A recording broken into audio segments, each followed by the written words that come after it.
சாய் பக்தர்களுக்கு என் அன்பு வணக்கங்கள். ஓம் சாய்ராம். என் அன்பு குழந்தையே, உன்னுடைய திருமணம் இப்படித்தான் இருக்க வேண்டும் என்று நீ பல கனவுகளை கண்டு கொண்டிருக்கிறாய். ஒவ்வொருவரும் ஒவ்வொரு விதமாக கனவு காண்கிறீர்கள். அப்பா, எனக்கானவரை என்னிடம் ஒப்படைத்து என்னுடைய திருமணத்தை நல்லபடியாக நடத்தி தாருங்கள் என்று நீ என்னிடம் கேட்கிறாய். சில நேரங்களில் உன் மனதில் பதற்றமும் அடைகிறது. நடக்குமா நடக்காதா என்று பதற்றம் அடைகிறாய். இந்த வீண் பதற்றம் எல்லாம் தூர எறிந்துவிடும். உனக்கான கனவை நிஜமாக்கி தருவதற்குத்தானே நான் இங்கு உட்கார்ந்திருக்கிறேன்.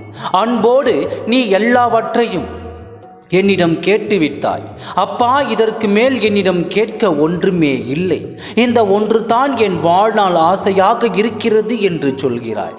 இந்த ஆசையை நான் எப்படி நிறைவேற்றாமல் இருப்பேன்? உங்கள் குடும்பத்தில் ஒவ்வொருவரும் சந்தோஷமாக இருக்கப் போகிறார்கள். அந்த மகிழ்ச்சியான தருணம் விரைவில் வரப்போகிறது. உன்னுடைய கடின உழைப்பும் முயற்சியும் இருந்தாலே போதும், நீ வெற்றிக்கான இலக்கை அடைந்து விடுவாய். அப்பா, இதை மட்டும் தாருங்கள் என்று நீ என்னிடம் கேட்கும் போதெல்லாம் என் மனம் தானாகவே இறங்கி செய்ய முன் வருகிறது. ஒவ்வொரு நாளும் இதற்கு தானே நீ ஆசைப்பட்டு கொண்டிருக்கிறாய். என் திருமணத்தை எப்பொழுது நடத்தி தருவீர்கள் என்று. காலங்கள் கடந்து கொண்டே இருக்கிறது. அப்பா, இப்பொழுது இருக்கும் சூழல் கூட அதற்கு சாதகமாக இல்லையே என்று நீ என்னிடம் சொல்கிறாய். சூழல்களை பற்றியெல்லாம் நீ பேச வேண்டாம், அதை நான் பார்த்து கொள்கிறேன். எத்தனை தடைகள் வந்தாலும் அத்தனையும் நான் முறியடித்து விடுவேன் என்று சொல்லிவிட்டேனே, அதன் பின்னும் ஏன் பதற்றம் அடைகிறாய்? உனக்கானவரைத்தான் நான் உன் கையில் வந்து ஒப்படைக்கப் போகிறேன். மனதிற்கு மிகவும் பிடித்தவரை தான் நான் உன் கரம் பிடிக்க வைக்கப் போகிறேன். நான் இதை உன்னிடம் எத்தனை தடவையோ சொல்லிவிட்டேன்.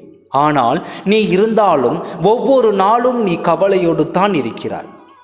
உன் மனதிற்குள் இருக்கும் சோர்வு எனக்கு தெரியாமல் இல்லை. என் குழந்தையே, நீ எதை பற்றியும் கவலைப்பட வேண்டாம். நாளை நடக்க இருக்கும் அதிசயத்தை நீ பார்க்கத்தான் போகிறாய். இது நடந்து விடுமா என்று எண்ணினாய் அல்லவா? அதை நான் நடத்தி வைக்கப் போகிறேன்.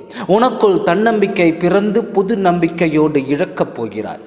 ஒவ்வொரு நாளும் காத்திருந்த காத்திருப்பிற்கு எல்லாம் இதோ உனக்கான பலன் கிடைக்கப் போகிறது. உனக்கான அதிசயத்தை நான் உன் வாழ்க்கையில் நடத்தப் போகிறேன்.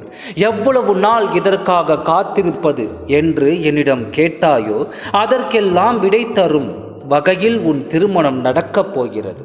மகிழ்ச்சியோடு இரு, எதற்கும் கலங்காதே. சாயப்பா நான் இருக்கிறேன். ஓம் சாய்ராம். நன்றி, வணக்கம்.